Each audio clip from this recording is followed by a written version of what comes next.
Welcome, everybody. Thank you for joining us. I'm so excited to have Ian Duncan give you guys a talk, anything related to getting your value propositions right for the payers. As you know, you can start a company in healthcare. You even get an FDA approval. Getting paid is another challenge. And I want to say I was telling Ian, it seems like that's the hardest part of starting the healthcare company. And so Ian is the master. He's done a lot of this. And this is the part that he's been doing for a long, help a lot of company before. So a little bit about Ian before I start is Ian is an adjunct professor of actual statistics at the University of California, Santa Barbara. It's our sister campus. And he's also president of Santa Barbara Actuaries. He's done a lot of, the company's done a lot of healthcare predictive modeling and actual services. And Ian has degrees from Oxford, and also he's done his work in Edinburgh and Scotland as well. And from our earlier conversation, you heard that he was living in London for a while and moved to United States because it's sunnier. And so he has also authored a couple books. And one of the books, the latest one, is the Healthcare Risk Adjustment and Predictive Modeling. So highly recommend it if you want to learn more. And one thing that also I want to plug in for Ian, his company is hiring a data engineering. Is that what? Yeah. So Herminio, if you know somebody who, or your friend who are looking for a job, feel free to have them apply for the job. And we'll send you the link shortly on the job description. And for those of you who are interested also in posting your jobs at our website, we welcome posting that, and then we usually try to share it so that more people are aware about the job posting that you have. And with that, I think I would like to start with Ian's talk. But before we start, I like everything that we do in the past for our talk is that feel free to post your question in the Q&A box. Ian will answer some of those questions along the way. And so keep that question coming, and we'll have this go. So Ian, all yours. Thank you, Christine. Good afternoon, everybody. Nice to meet you all virtually. And I can answer the first question. But first, let's talk about today's topic. So as I assume you've developed a great new device, you've founded a winning healthcare startup of some kind. If you had to get FDA certification, you've got FDA approval.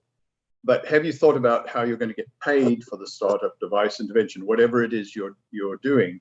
Far too many of our clients come to us after the event and suddenly realize that it's not all about clinical or technical development, but you also have to figure out how to get reimbursed for what you do.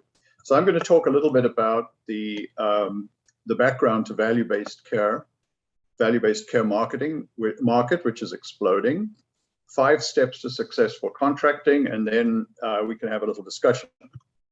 But to answer the question that somebody posted on the chat, my book on healthcare predictive modeling is called Healthcare Risk Adjustment and Predictive Modeling. It's now in the 2nd edition.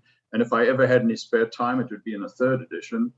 I also wrote a book called Managing and Evaluating Healthcare Intervention Programs, also in 2nd edition. And these are both textbooks used in different parts of healthcare. I run 2 companies. One's called Santa Barbara Actuaries. I'm in Santa Barbara, but most of my people are in Silicon Valley and Sunnyvale. So if you know anybody in Silicon Valley who's looking for a data engineer, we're certainly hiring. We have a software company as well called Invoyance LLC. So let me talk a little bit about value-based contracting. This is the development of value-based contracting over the last 20 years or so. If you have a device, if you have a program of some kind, an intervention that you're doing for healthcare, you're probably going to be reimbursed initially on a fee-for-service basis. So the amount of reimbursement that you get will not be related in any way to the value that you create for the payer. But over the last 20 years, the market has shifted, beginning with pay for quality. So if you could demonstrate that your intervention or your device improved the quality of care for patients, for example, reduced their hemoglobin A1C if they had a diabetes diagnosis, then you would get paid additional for improving the quality of care. Pay for performance, you would get paid for doing certain tasks. But then the market moved towards shared savings. If you're able to reduce the cost of care and demonstrate that you have reduced the cost of care, you could share in the reduction in the cost, maybe 50-50 with the payer. That was a shared savings model. Medicare introduced bundled payments, and this was particularly true in, for example, oncology. Maternity is another one where we do bundled payments. So if the knee surgery, hip surgery, anything that's episodic can be reimbursed for a fixed price as a bundled payment. The Affordable Care Act introduced accountable care organizations, ACOs. The oncology care model for oncology is one example. Medicare Shared Savings Program is another example, where Medicare will set a target. And if you can beat that target, in other words, the claims of your population come in under the target, you can share with the payer, in this case, at least in the case of Medicare Shared Savings, you share with the payer some percentage of the savings that you generate. And then the ultimate is just full risk capitation, for example, Medicare Advantage or plans like that. And a lot of the startups that we work with are trying to get in and become vendors to full risk capitated Medicare Advantage programs, because Medicare Advantage is a capitated program. A risk adjusted capitation gets paid for every member of the Medicare Advantage plan. And if you can help the payer reduce the cost that those patients are bringing to the plan, then you're generating savings for the Medicare Advantage plan, and the plan will share some of those savings with you. So once you get into the shared savings, bundled payments, ACOs, and capitated side of this diagram, you're really looking at the problem of how do you create and how do you demonstrate to the payer that you are providing the payer with financial value that you can then take advantage of and capture some of. Obviously, the payer wants to capture that value for themselves, but they're willing, very willing, if you're able to demonstrate that you're creating savings, they're very willing to share the savings with you. But in order to do that, if you're a healthcare management company, you need a lot of tools and expertise. You need to be able to take in data. You need to be able to contract. And these are risk contracts because they can go wrong. For example, accountable care organizations, Medicare is now doing two-sided risk, meaning that if you fail to generate savings, you actually have to pay money back to the payer. So these are risky contracts. You need to be able to do predictive modeling. You need to be able to predict the financial opportunity and where you think the outcomes will be. You need to understand the drivers of what is it that actually creates the value that you're creating. How do you plan a program? How do you report on a program? How do you evaluate the ultimate outcomes? Sometimes these evaluations get quite tricky. And then the ultimate in all of this is how do you generate real-time payments? Because a lot of what gets done in the healthcare management space, you're acting between payers and providers of some kind. And if the providers are contracted with you, they expect to get paid. They expect to be paid on almost real time. And they're not willing to wait till the end of, say, a year for you to do a financial reconciliation and say, here's how much we owe you. We'll pay you at the end of a year or the end of 18 months by the time the claims are in and the contract is reconciled. So the real-time payments actually is one of the most difficult and most tricky parts of value-based contracting. Just in terms of how the market is expanding, this is some numbers from the Healthcare Payment Learning Action Network. they've predicted that by 2025, half of commercial plans, that means employers, half of Medicaid plans, 100% of Medicare Advantage, as well as 100% of traditional Medicare, will have moved towards some form of value-based contract. Now, remember, the value-based contracts cover a wide range of different types, as we saw on the previous slide. So it could be shared savings, it could be capitation, it could be something else. But 2025 is not that far away, and at least a very reputable organization, the Healthcare Payment Learning Action Network, is predicting that a significant percentage of the dollars will be contracted for in some form of value-based payment. How does this work? So on the left, we have the typical fee-for-service reimbursement. So whatever you're doing, you charge the payer 20 cents per member per month or something for whatever it is you do, and you get this very small amount of money down here. On the other hand, on the other side of the chart is the notion of value-based payment. This is a chart from a paper that we've had accepted to the North American Actuarial Journal. And what it's showing is the projection of the trend line. So as with everything else in healthcare, costs continue to rise. So the trend line there is showing rising costs from year 0 to year 1 to year 2.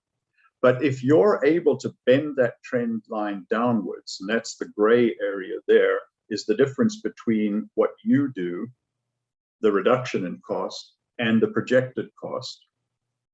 That's the savings that you generate.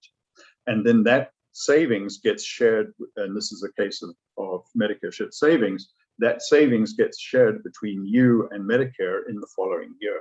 So that's the notion behind value-based contract payments, at least in the shared savings model, which is one of the most prolific models that you'll see out there. So in order to capture value, what do you need? You first need a financial value proposition for the payer. And very frequently when clients come to us, we work with a lot of startups. Clients come to us because they have a great clinical proposition or a great operational proposition, but they haven't thought about what is their value proposition. We help them think through what value they generate, how they generate it, and actually put economic models together. I'll talk about that in a minute. You have to be willing to take risk. These arrangements are risky arrangements. This happens to be a one-sided arrangement, but if you didn't generate savings, remember CMS is now moving to two-sided arrangements where you would have to pay money back if you didn't generate any savings for the payer. You need to be able to do a value-based contract, and these contracts are complicated. And then you need to understand that when you actually operate something, let's say you have a program to manage people with diabetes, you need to actually operate the program in a way that is going to generate the performance that you've contracted for. A lot of our clients, I think, suffer from what George Bush called faith-based. You remember he had this idea of faith-based something or other. But I would say that a lot of clients believe that in faith-based programs, they just believe that because they're good at doing whatever it is, they're going to produce the savings that they think they're going to produce. They don't have a plan in place that operationally does all the things that need to be done to guarantee that they're going to meet the contract targets. Two important definitions that you need to be aware of when you're talking to payers. The first of these is the concept of per member per month. And per member per month cost is defined as total medical plus administration cost divided by the total enrolled member months. This could be for an entire health plan. So you might have 100,000 members, in which case you've probably got about 1.2 million in total enrolled member months, probably a bit less because people churn or people turn over. And then you divide that into your total medical and administrative costs, and that gives you your cost per member per month. This is an incredibly important number because this is the number that, or one of the two numbers that health plans manage to. They understand this. They want to reduce the rate of increase in that medical management cost per member per month. Your objective is to reduce it. The second concept that they managed to is something called MLR, or medical loss ratio. Medical loss ratio is defined as total medical plus administration costs divided by total premium revenue. So your objective is to reduce the medical loss ratio. This is particularly relevant to Medicare Advantage plans because they live and die by their medical loss ratios. And it's become, since the Affordable Care Act, has become a little bit tricky because generally before the Affordable Care Act, they were interested in simply reducing the medical loss ratio. Now they can't reduce the medical loss ratio too far because the Affordable Care Act put in a floor and says that it should not be less than 85%. So the Affordable Care Act is trying to make sure that patients' costs represent at least 85% of the premium dollar. So it's a little bit tricky, but you need to understand these two concepts when you're talking to the payers about what it is that you do. And in a moment, I'll also talk about some idea around what is the minimum that you need to be able to produce in terms of a savings relative to the cost. So we say that there are 5 steps to successful contracting. The first of these is opportunity. By opportunity, we mean quantifying the overall size of the opportunity. Whatever it is you do, does it represent a big enough dollar number, let's say per member per month? Does it represent a sufficiently large number for a payer to be interested in talking to you? Remember that payers probably get 100 companies coming to them every week saying, I have the greatest new device, the greatest new program, we can save you tons of money. How does a payer know which ones they should talk to? Well, one of the requirements is that you should be dealing with a sufficiently big piece of their spend, of that per member per month spend. So the first requirement I like to say is there a there in what you do? The second requirement is to understand the care pathway for whatever it is you do. If you have a device, you're treating some illness, some condition. How is a patient treated today that has that condition? What is the cost and cost trajectory of that patient today? And how do you change or disrupt that cost trajectory of the patient? That gives you the idea, that gives you the value estimation, because the value that you bring to the payer is the difference between today's pathway and the disrupted pathway. The third thing you need to figure out is the risk. So one of the challenges that you're going to face when you start entering into these contracts is how stochastically variable healthcare claims are. And you have the situation potentially where you're actually saving money for a payer, and yet the variance in the claims is sufficiently wide that it actually looks as though you lost them money and you have to pay them some money back. So you don't want to get into the position where you're actually paying money back, even though you're doing a good job in saving money for the payer. So you need to be able to model the stochastic variance around the outcome. And that also gives you the opportunity, because there's a lot of variables, I'll show you in a moment, a lot of variables go into these contracts. You need to be able to understand which variables are going to limit your risk, mitigate your risk in some way. If you've done the first 3 of these things, opportunity, value estimation, economic model, and the risk assessment of the contract, you should have the components that simply allow you to generate a contract. Oddly enough, I've always thought contracts are pretty straightforward because they're written on paper, and unlike the first couple of things where you've got to do modeling and you're dealing with claims and you're dealing with diagnoses and so on, the contracts and the contract terms have always seemed to be somewhat straightforward. This isn't the reaction of clients. When I've talked to clients about these components, one of the components that they really seem excited about is the ability to generate a contract that's consistent with the modeling they've done. For example, well, I'll talk about some of the examples in a moment, But that's a little piece, to me, somewhat smaller piece, but it's one that that our clients get very excited about. And then finally, I said earlier, one of the things that a lot of companies resort to, they don't figure out, how do I actually achieve the outcomes that I've just contracted for? So you need a plan. And a plan gets quite detailed in my mind, because you need to know, for example, if you're managing patients, you need to know how many patients you need to manage on a monthly basis. You need to know how many of them you're going to be contacting, how many are you going to engage with, how many of them are you likely to change behavior for, and what kind of claims they have that you're going to be disrupting the existing pathway for. So these, the plan part of this and the regular reporting against plan is a really important part of the outcomes that then hopefully leads you to a successful outcomes and return on investment measurement that gets you then paid, if it's a shared savings arrangement, gets you your payment at the end of the contract. So those are the 5 steps to successful contracting. But let me talk a little bit about what you need.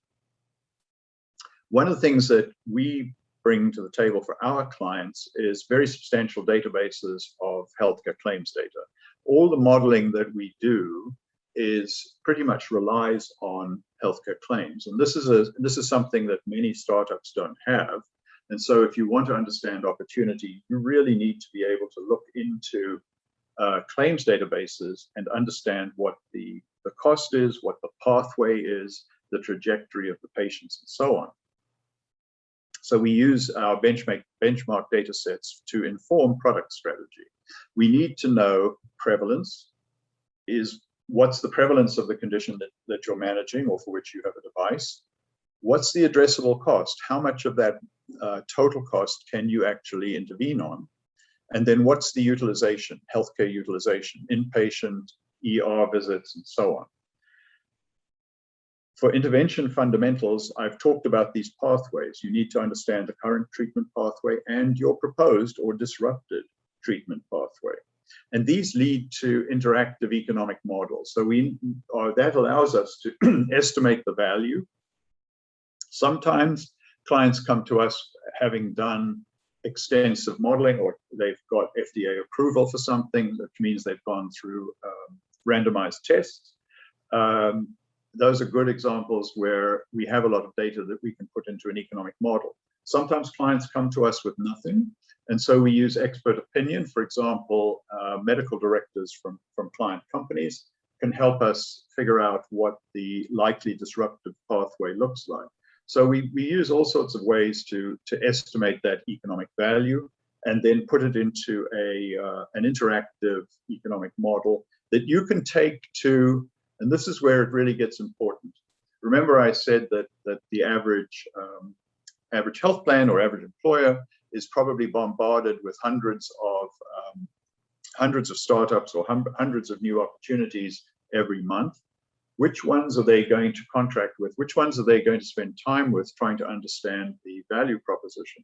And one of the ways that our clients find helpful is to be able to go into the payer with an interactive economic model that allows the payer to import their own data, or simply, I'll show you an example in a moment, use their own data to say, given that I have a population of 100,000 people, how much can I expect you to do with, given that my population is 100,000 and my average cost is 1,000 per month, how much do I expect to get in terms of savings? What's it going to cost me? Is there an ROI for me? The economic model is very valuable in sitting across the table from the finance people at a client. Let me give you a quick example of opportunity assessment. A company has developed an accurate genomic test for cancer. The company has sold the test previously in the business to consumer market, but it wants to market on a business to business basis to employers. The idea being that the employer would pay for this genomic test for cancer. The test tests for 6 or 7 different cancer types, so it's a pretty broad test. The company wanted an economic model. An economic model that would demonstrate to the employer that in fact it was economic, there was an economic payback to the employer for them to pay for genomic testing or genomic screening for early detection of cancer. So that's the problem. Let me give you some data.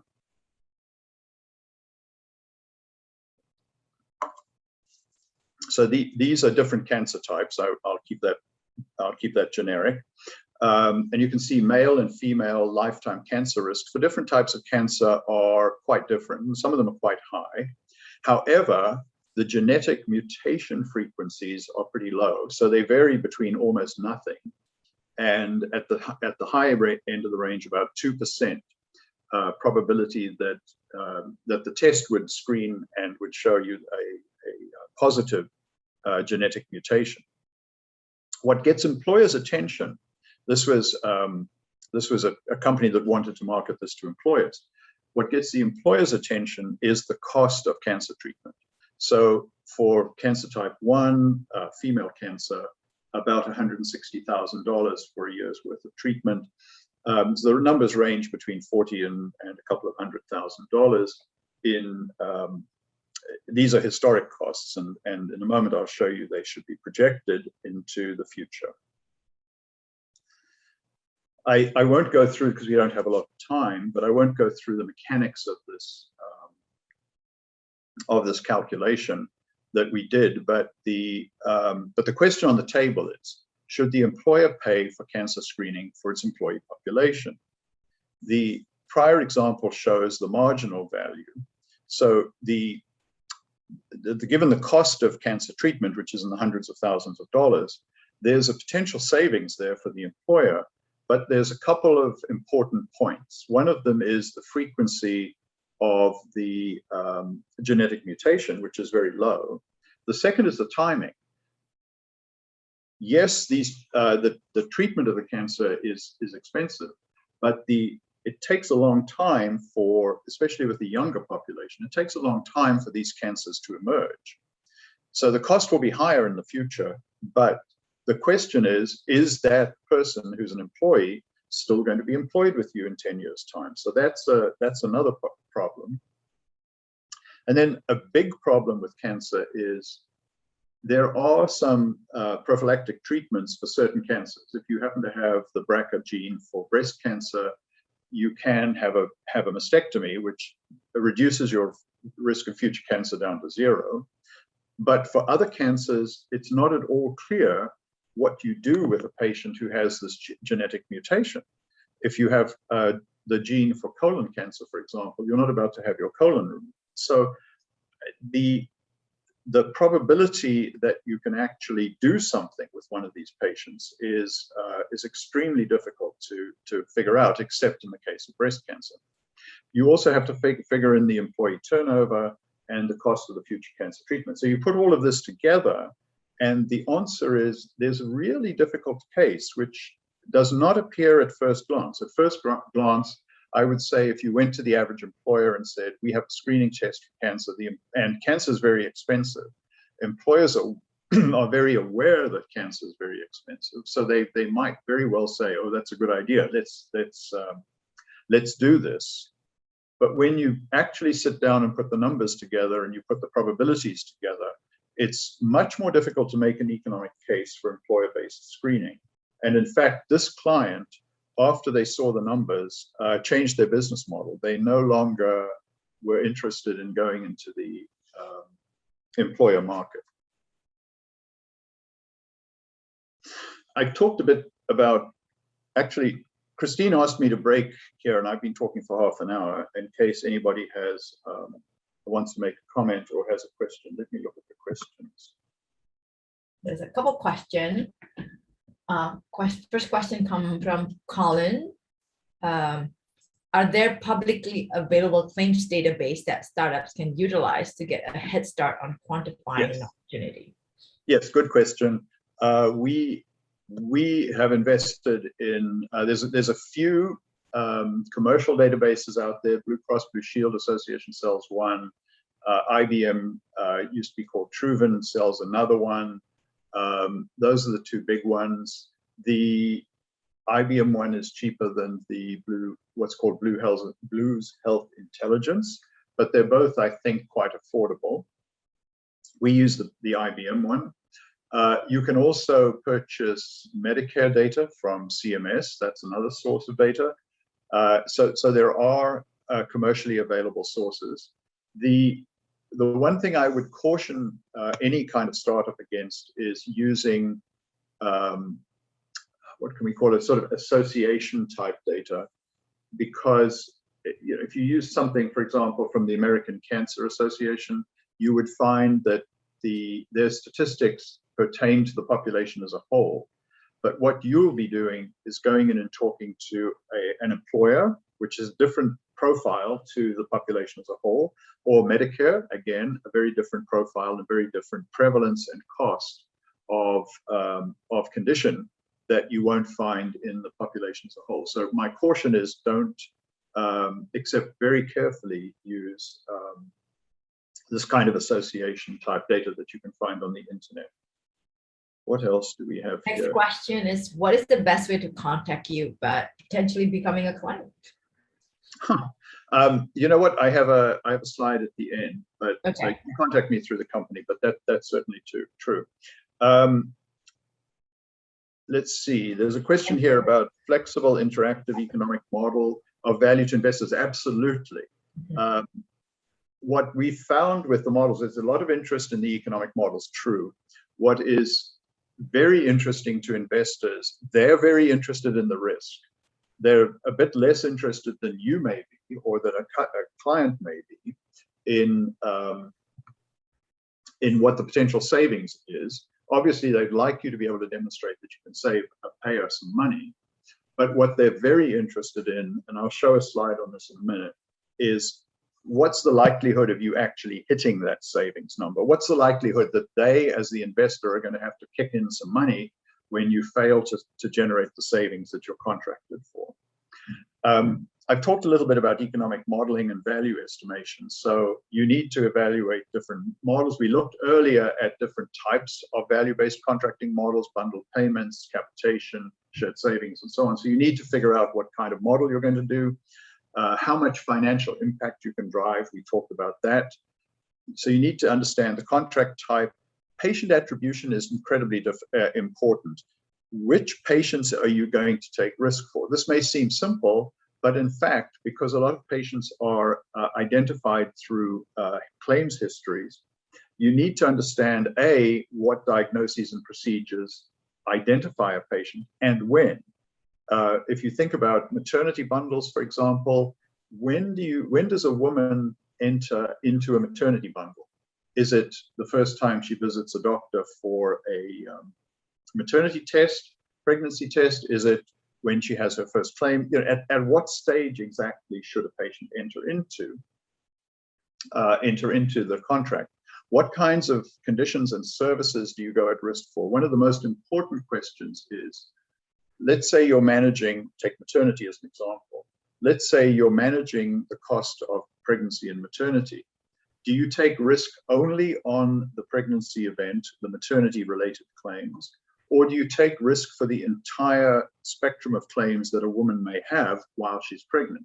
If she has diabetes or a heart condition or something else, do you take risk for that? And if you're going to take risk for the other conditions, that's called total cost of care. If you're going to take risk for total cost of care, how are you going to manage a woman if you're, say, an OBGYN? How are you going to make sure that that woman's heart condition or diabetes or whatnot is appropriately managed? So it's not at all obvious whether the right answer to a startup is total cost of care versus just the particular kinds of service that you're managing. The measurement period as well. Is it an annual? Is it a bundle? What kind of measurement period? How do you define the episode? How do you predict the outcome? How much are you going to save? How much risk do you want to take? And then don't forget that you need to, once you get potential clients, you need to underwrite them. And this is not perhaps something that the average company thinks about. They don't think about it as being underwriting. But my advice to you, free advice, is never contract with a client without analyzing that client's own data. You'll find instances where clients come to you and say, well, you know how to manage this stuff here. Well, you tell me how much you can save based on your data. No, don't ask me to enter into a risk contract unless you give me your data to analyze first. We can talk more about this, but this is just how do you save money. Okay, I said that I'd show you a quick example of an interactive economic model. One of our clients that had developed a new test for traumatic brain injury. And this is essentially a Markov type model that is following the patient from their first presentation with a mild head injury through to discharge. A lot of these patients end up in the ER, going through CT scans, sometimes being admitted, sometimes being sent home. So this is the current pathway, and you can see how this develops as the patient moves through the system. This is the disrupted pathway. As you can see, it's more complicated, but there's different points in that pathway where the new treatment, the new test for traumatic brain injury allowed the patient to be sent home at different stages and avoid the costly CT scans and the costly admissions or stays or observational stays in the ER. So that's a typical kind of comparison between one pathway and another. And then that leads to a results summary.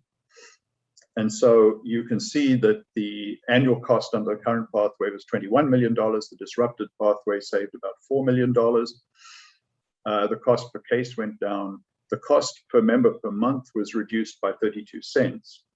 And then you can see where that savings came from.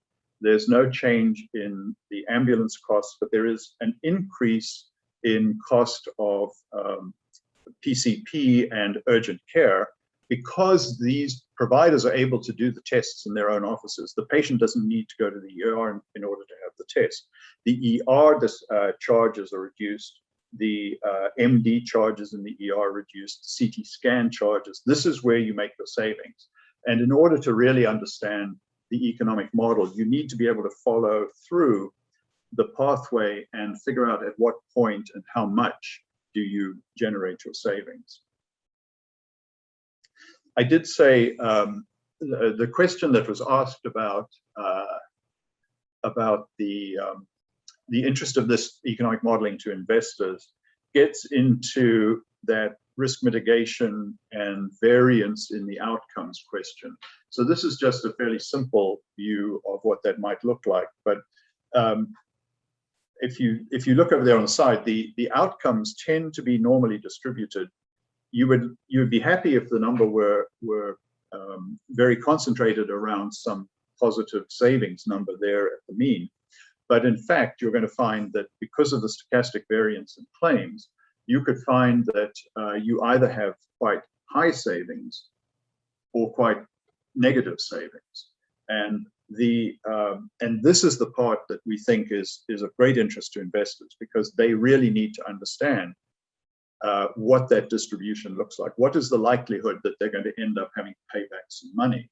And then, and this is really critical, here's a slide that has a lot of things on it. Don't worry too much about what they are, but they're really the variables that go into a risk-based contract.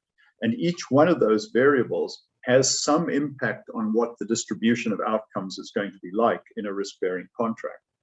The software that we develop allows you to vary the values here. For example, you might put in, and you can perhaps just see this here, there's little red lines here on either side of the mean. That's called a corridor. And sometimes, particularly in the Medicare shared savings ACO contracts, there is a 3% corridor on either side of the expected mean. How that works then is if your results fall within that 3% corridor, no money changes hands. That's allowance for the stochastic variance. It says if you're within that corridor, you neither owe us money nor do you get money. If you fall outside, if your savings fall outside the upper end of the corridor, then we will pay you back some money. If your savings fall underneath the other side of the corridor, you owe us some money. So the corridor is one of those very important features that you can model in order to determine how much do I want to take a risk that I have to pay money back versus the trade-off, which is I'm not going to get money if I have a corridor that then prevents me from sharing in the savings on the other end. So there's a lot of these trade-offs that you can model around these various variables here. Contract terms, I talked about that. Operationalizing the the contract, that's another thing that's important. Setting the monthly goals, reporting against the targets, figuring out whether you're on the way to actually making the savings. And then when you get more mature and you take on these kinds of contracts, one of the things that your CFO is going to want to know is, how much do I have to reserve financially against the possibility that I have to pay money back at the end of the contract? And that's very important. And our software and our modeling allows you to actually model the ultimate outcome of the contract and then to set up reserves if you need a reserve. Some of these contracts get very complicated, and the methodology for, particularly with shared savings contracts, the methodology for assessing whether you've achieved your goals, achieved the savings or not, gets to be quite complicated. And we do a fair amount of this kind of work for bigger clients who want to know, or who want to demonstrate to a payer that they have actually saved money for the payer. That's something that you may want to think about how you want to do this. But this is not something that you can really neglect. You really need to have expertise in outcomes evaluation in order to figure out and to be able to demonstrate to the payer that you have saved money. One of the other things that you'll find on the economic modeling and outcomes side is that you may, if you're not used to dealing with actuaries, you may find that in a health plan, you're going to be sitting on the other side of the table from actuaries. And one of the things we do for our clients is help them and represent them in these discussions with the actuaries on the other side. It's like anything else. You know, we all talk the same language. We've all gone through the same study. We understand how each other works in this space. So it's sometimes helpful to have an actuary at your side if you're having those kinds of discussions. Of course, the final arbiter in many of these cases, however, is the physician, because however smart actuaries are, they don't carry as much weight as an MD in these discussions. So that's my very quick flyby of value-based contracting and what you need to think about if you're going to enter into this kind of contract for reimbursement.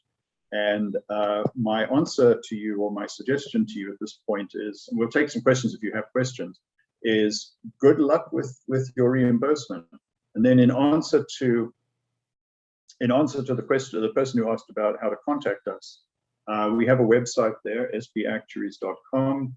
My two partners are there, and there's my email address, iduncan@sbactuaries.com. So happy to hear from and give advice to anybody who's looking for advice for how to get reimbursed. Perfect. There's a few questions.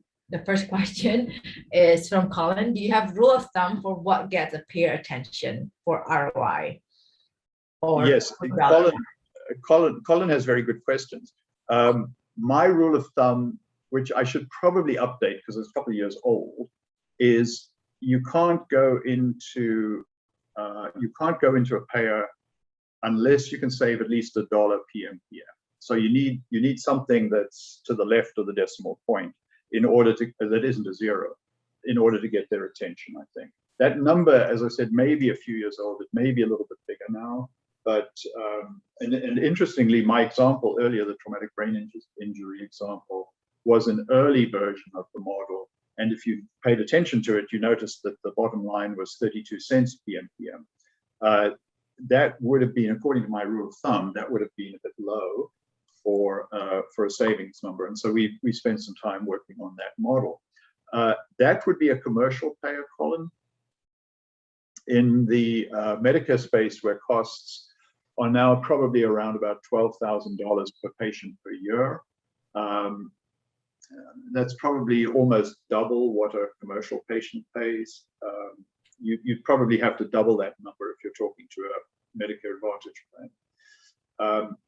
In terms of, and so that was an absolute savings dollar, PMPM. In terms of ROI, my rule of thumb for that is a little bit more tricky.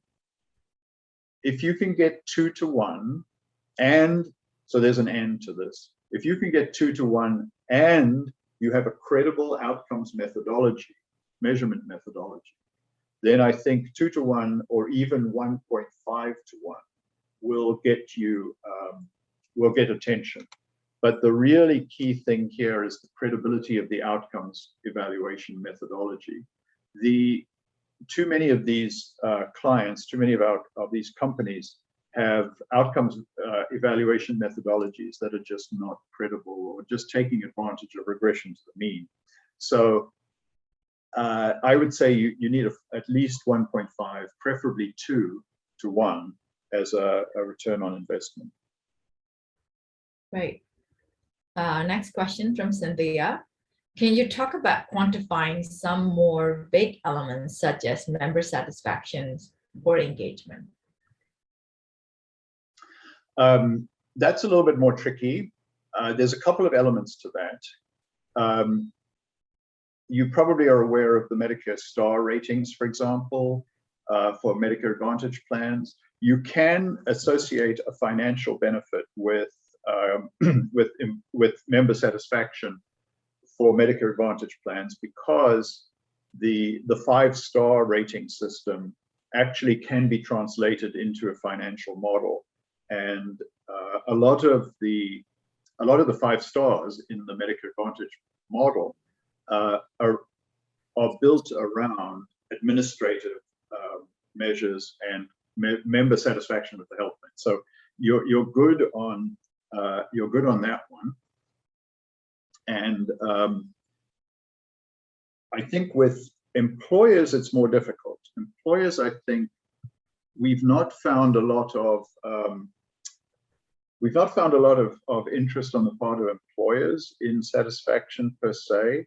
That may be changing as a result of COVID, but I'd say the HEDIS measures, the Medicare STARS measures are where I would start for building an economic case. Christine, did you have a comment to add to that? No, I think that's good. The next question is from Todd Roberts. What are the types of devices and or services that are most successful with this risk contracts? The answer to that is one that addresses something where there's a lot of money at stake. One of my examples, which I didn't give here, was a client that came to us having developed a new test for Lyme disease. And when you go through the economics of Lyme disease or the cost of Lyme disease, it works out to be about 12 cents PMPM per member per month. So how do you get the attention of a payer, even if your test is so brilliant and so accurate that you accurately diagnose the patient? How do you get anybody's attention when all you're addressing costs the payer 12 cents per member per month? So the most successful devices and services are ones that address a large problem, number one. Number two, even if it's a large problem, it needs to be fairly prevalent. So we have a client that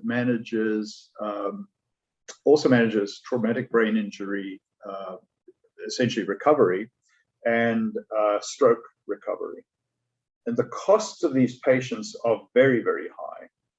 But there's, for at least on the employer side, very few of the employees have that condition. So even though it's a very high number, the average employer doesn't think about it because they don't see it very often. Cancer is different.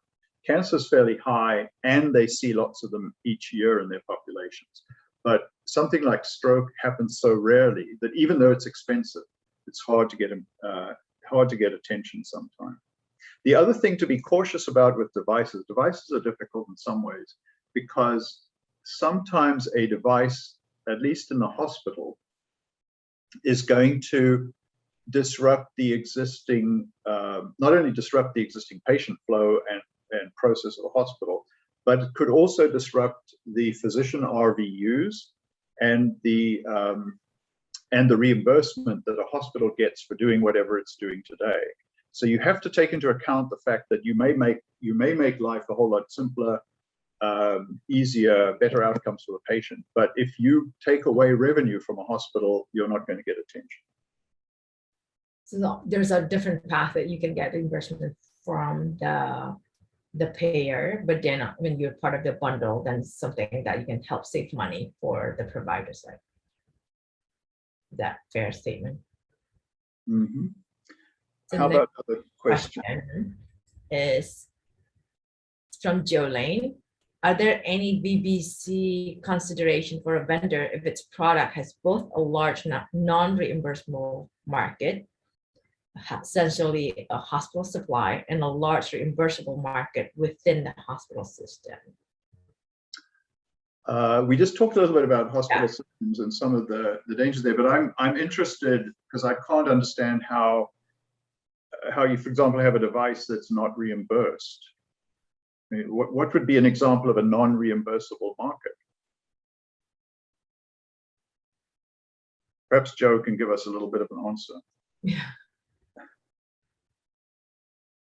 What else, Christine? I think that the other one is another question on, this is very specific. They're developing a device that they think that could help hospital operating within CJR and BPCI reduce the amount billed to Medicare for post-acute care. They're currently targeting the provider with a value prop that it could increase their reconciliation payments if they buy their device. But should they instead be targeting payers to help them save and share in that savings? And how do they decide this? Okay, first question. I don't know what CJR and BPCI, I assume is that the bundled payment initiative? Let's see if somebody responded. No, we didn't. Targeting the provider. So one of the problems with targeting providers is they don't have money to pay you. So you should go for the deep pockets, which is the insurers or Medicare in this case. So I think if Todd Roberts is interested in a conversation, get hold of me and I'd be happy to have a longer conversation and understand what the issue is. But I would say clients, we do have clients that have been successful in targeting providers. We have a paper that came out earlier this year on a new test for fatty liver disease, for example, which is aimed at providers who work in liver hepatology. So we built a successful one. In fact, the paper, which is in the American Journal of Managed Care, and I'm happy to send it to anyone who's interested, is all about the economics for the provider side. The provider has to purchase devices in order to do this test, but the reimbursement is worth it for the provider. So there are instances where this works, but it's more difficult with providers, I think, aside from anything else, because they don't have the capital to invest in devices or programs. So the deep pockets are always going to be the payers. So that's where I would start. Mm-hmm. Okay, next question. Can you mention a few examples of prevalent medical product or services that don't cut it value-wise? Okay, well, I talked about the genetic testing, and I'd say genetic testing is one of those areas where it's very difficult to make an economic case, at least the cancer one that I showed you. But we've got other clients that do genetic testing. There's one I've been advising for a while, has genetic tests, I think, for heart conditions. And and as a sort of standalone test, it's very difficult to put an economic case together. It has to be allied with some kind of intervention. It's the intervention that's saving the money, and the test is just making the intervention that much better. So an intervention on its own, it's sort of like that Lyme disease thing I mentioned. There are definitely examples where some sort of standalone product or service isn't going to cut it, and you need to think about how do I insert this into some existing process where you're actually going to change that trajectory. That's the key to all the savings, is you've got to change the trajectory. Mm-hmm. So the good example for the Lyme disease, and what do you end up advising the client, especially when they're PMPM?